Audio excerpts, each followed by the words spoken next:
Hello everyone, and welcome to a very extra special birthday stream. Today is FluffyDev's birthday, and as a special and unique both opportunity and gift, he was kind enough to pass me the newest in the saga that is Behind Closed Doors. Behind Closed Doors, Part 3, Episode 1. Let's get started, folks. Doki Doki Behind Closed Doors 3, Episode 1.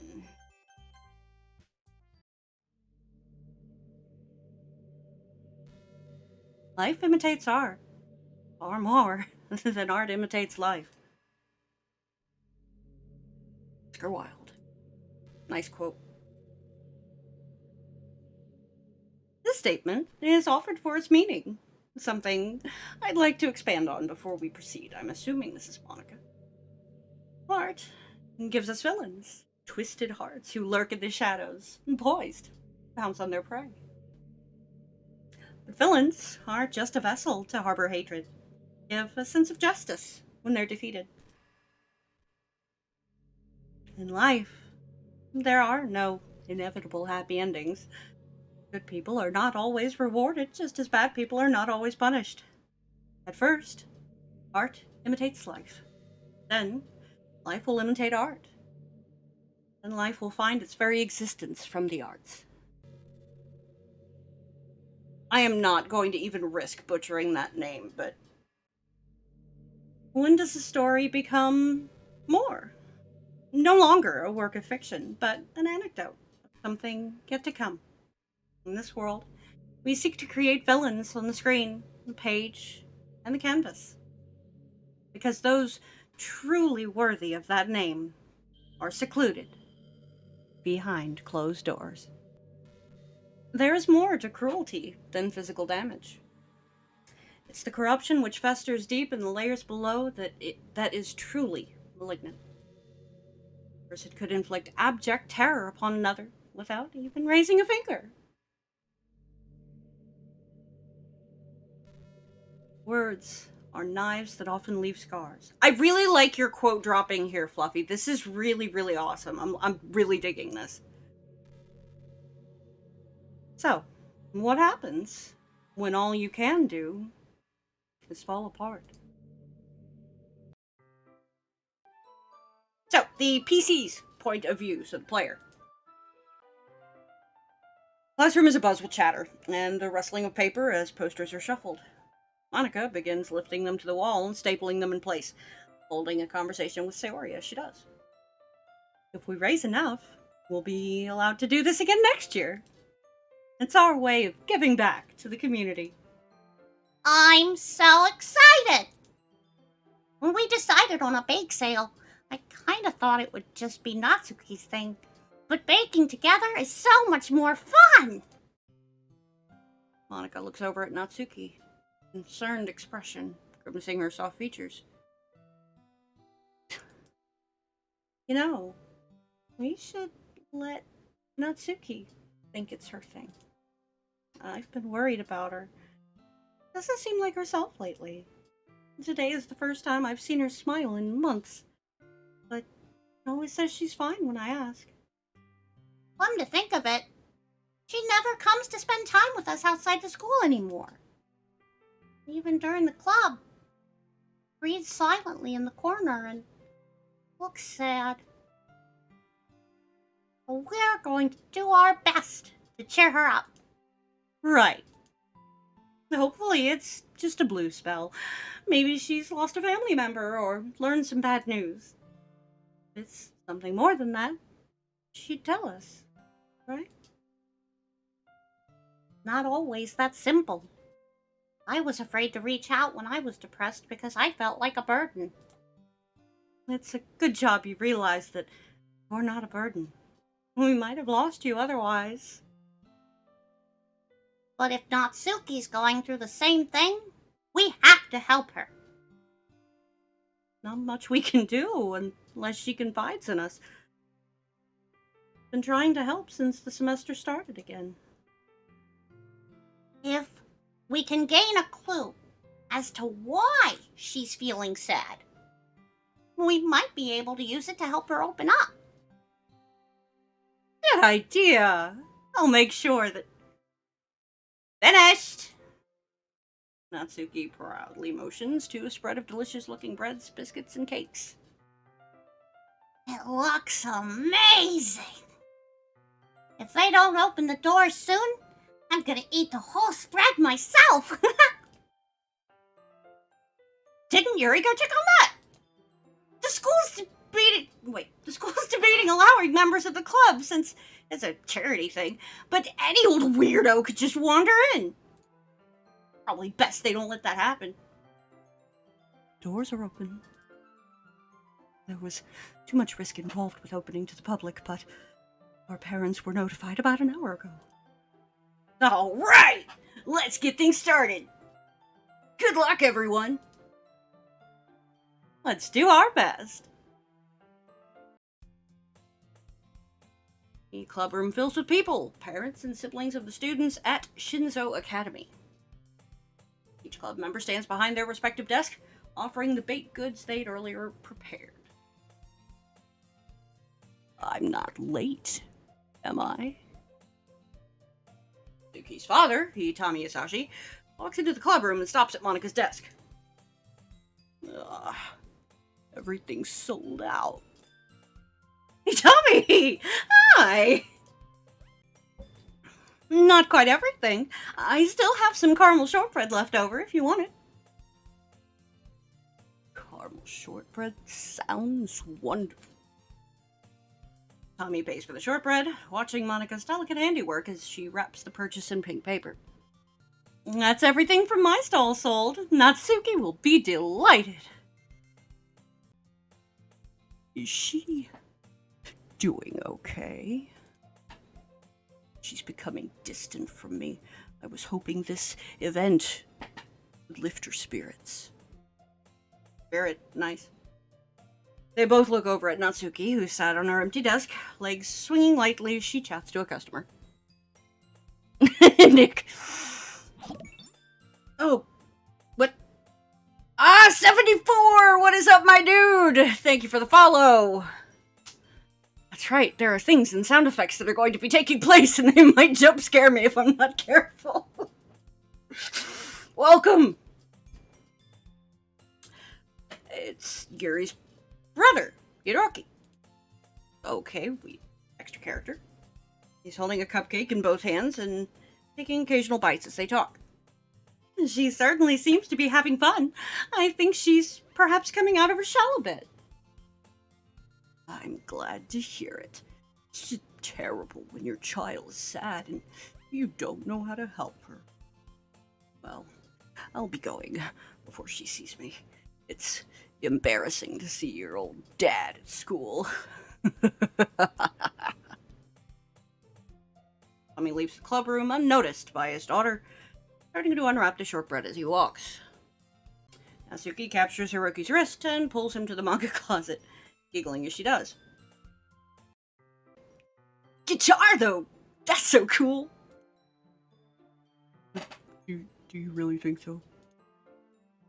I'm still learning, but I feel I'm improving in some ways. That is super cool! And don't let anyone tell you otherwise. You're gonna make me blush. No shame in that! I think it's cute. I think you're cute. Dude, what's the deal with Yuri's brother? Like...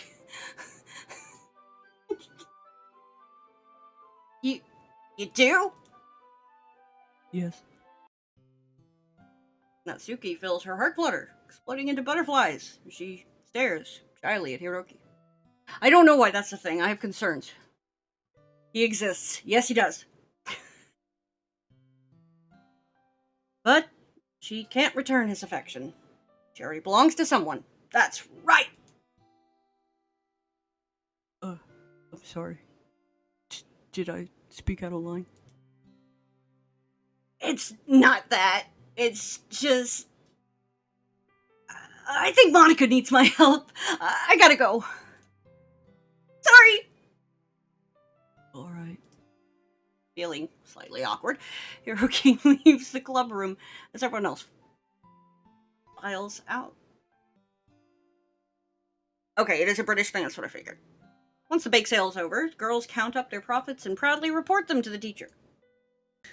She praises them for their effort, saying that dogs and cats home will be grateful for their contribution.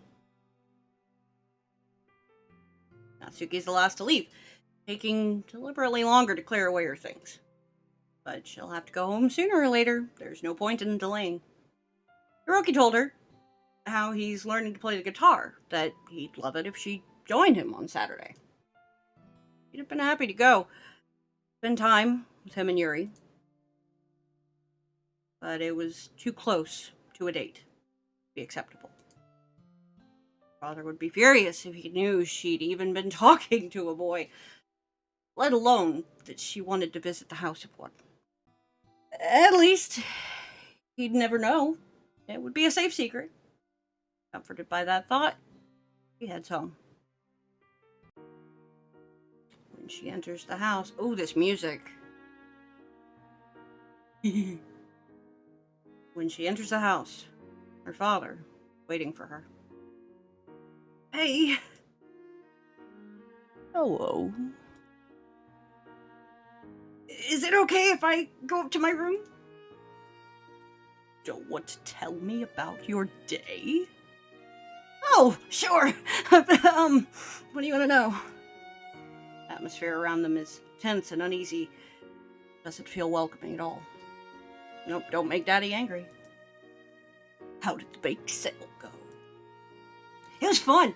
We raised enough to buy flea treatment for all the dogs and cats at the rescue center. That's good. Did you meet any new people? Just the parents and siblings of my classmates. They weren't really there to talk. Siblings? Any boys? Any purple-haired boys with violet eyes and a liking for cupcakes? It's not what you think. You know I only love you. And I only love you, sweetheart. You're my precious little flower. I couldn't bear to let you go. I know, Dad. I know. You'll never leave me, will you? No. I don't want you going to the literature club anymore. Those girls say such cruel things behind your back. They do? They do. Monica told me that she thinks you're a little slut, pouncing the first boy you set eyes on. What?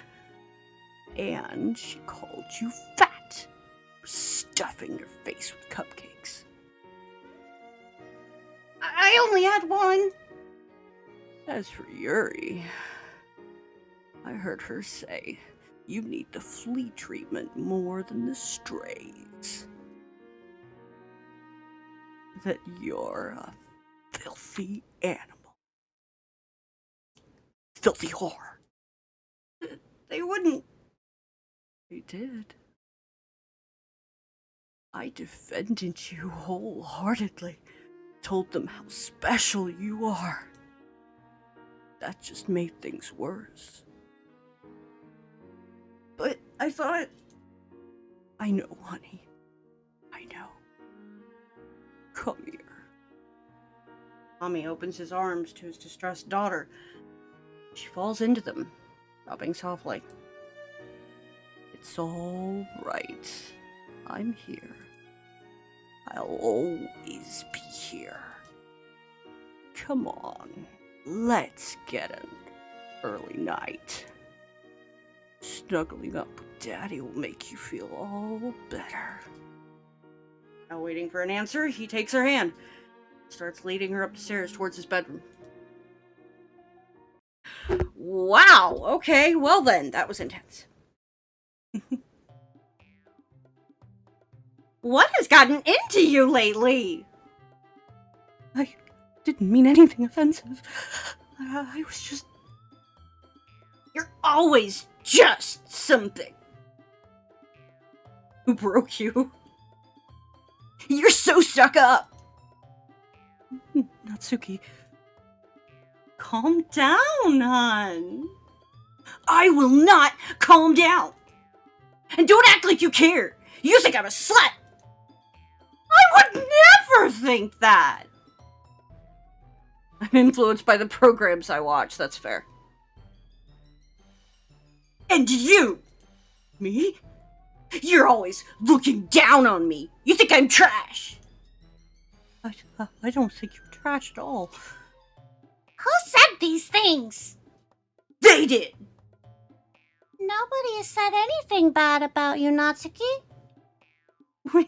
We've all been worried about you. You flare up so easily. You're always isolating yourself. Natsuki, please listen to me. Whoever told you these things was lying. Lying? Hiro said that you're always on edge around him. He's usually asked to change seats in class to avoid upsetting you. This is the first time you've been to the club for a whole year. And you only came because you left your blazer in here by accident. So, none of you said any of that stuff? Of course not! We wouldn't want to hurt you. Genuine tone in Sayori's voice convinces Natsuki she's been deceived. Filled with anger and confusion, Natsuki leaves the club room and returns home, full of questions.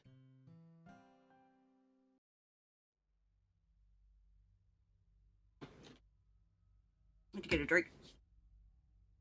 Why did you lie to me? I trusted you! Don't take that tone with me. Tommy picks up a kitchen knife, grabbing a loaf of bread from the bread bin and sawing angrily into it. I'll talk to you how I damn well want! I'm sick of you controlling me and pawing at me. I don't love you. You... What? What did you say to me, you little bitch? He advances on her, knife in hand. If you don't appreciate me, if you don't love me, then what is the point of you? I should just finish you off. Right here. Put the knife down.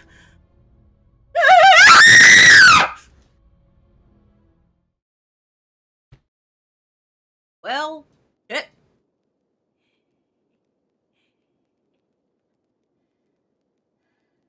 Cold, trembling, blood pooling around her body. A hand weakly reaches out for help before falling limp.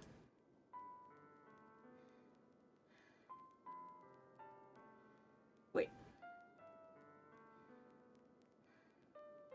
Okay. Insert glitch name here, just stares at the victim. Thoughts racing through their mind. Are they dead?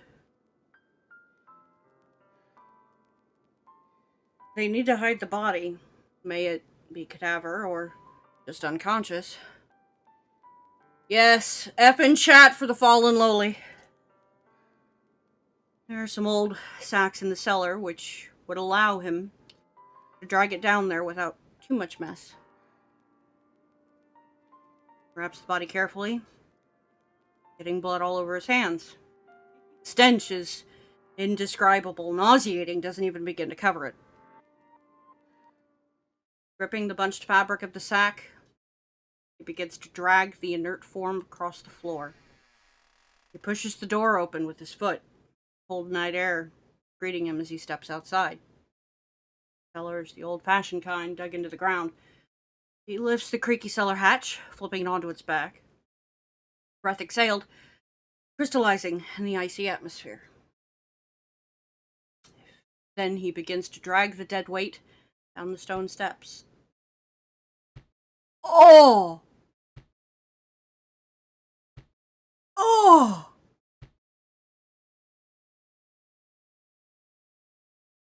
Oh, that sickening thud. Ooh. Oh, man, I don't know if y'all can hear that, but... Oof. He stares at the sack, which is still unmoving. Does Sweetie have a twitch? That is a good question. Yeah. Yeah, I think she has one, but I've never seen her on it. Nobody. Find it down here. Grabbing the keys from the rusted garden hook, he firmly locks the cellar door. Nothing else that can be done now. To clean up, sleep, and wait till morning. Nani? Nani? No, don't you do this. Don't you do this, Fluffy-senpai, don't you dare. No! No, don't do this to me!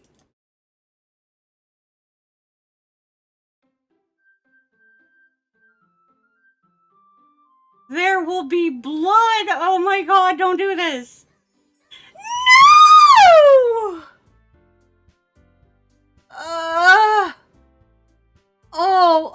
Oh god, I need more. I need more, Fluffy-senpai. Oh! Oh, y'all can't see that. Shoot. Edit.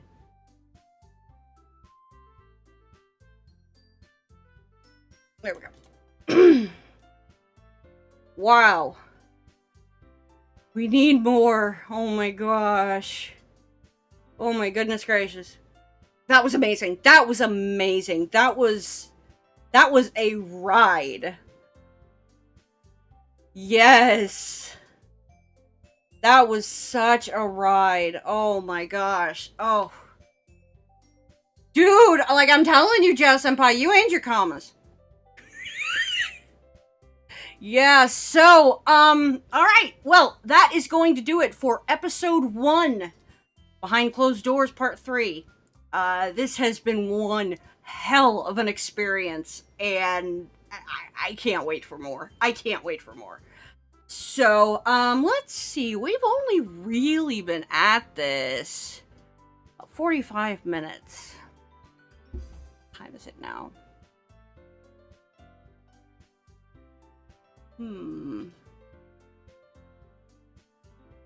How many people we got in here right now? 7?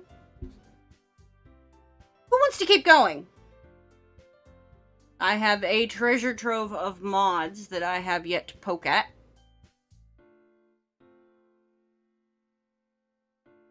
Yeah, 74 wants to keep going. Matt, Nick, y'all in? Keep going, Jazz-senpai? Alright. What about the birthday man himself? FluffyDev. We gonna keep going?